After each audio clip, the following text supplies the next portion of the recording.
Үшін мен тағы да Volkswagen алдым. Бұл Audi A6 C7 кузовында рестайлинг. 3 литр компрессор, 333 аттың күші бар. Қысқаша, қозғалтқышы шыдамды. Мотор капризный ма деп сұрайтындарға? Жоқ, ондай емес.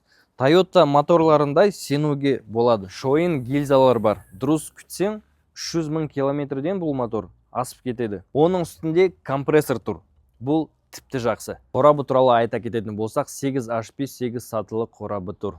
Ол өте мықты әрі төзімді. 160 км/сағатына жүрген кезде 2,5 мың оборот көрсетеді. Соның арқасында бензинді де үнемдейді. Бұл коробканың потенциалы бар деп смело айтуға болады. Расход туралы айтатын болсақ, қала ішінде шамамен 13 литр, трассада 10,5-11 литрдей. Әрине, бәрі қалай айдайтынға байланысты. Audi Volkswagen'ның премиум сегменті. Сондықтан Volkswagen жасайтын сервистер Audi'ді да смело істей береді. Тағы бір плюс, бұл көлікті BMW сияқты қалағаныңша баптай аласың.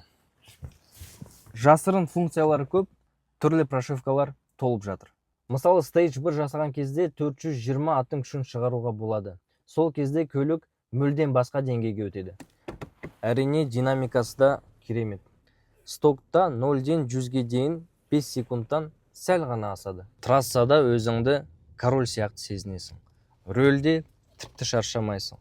Ал компрессордың дыбысы айта алмаймын. Бұлай S-қа қоясында газды бассаң, тестостеронның көзінше өседі.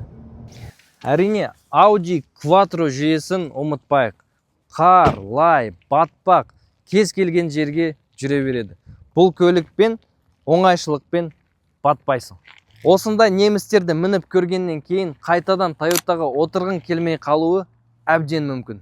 Енді оның себебін бауырларым комментарийге өздерің жаза кетіңдер.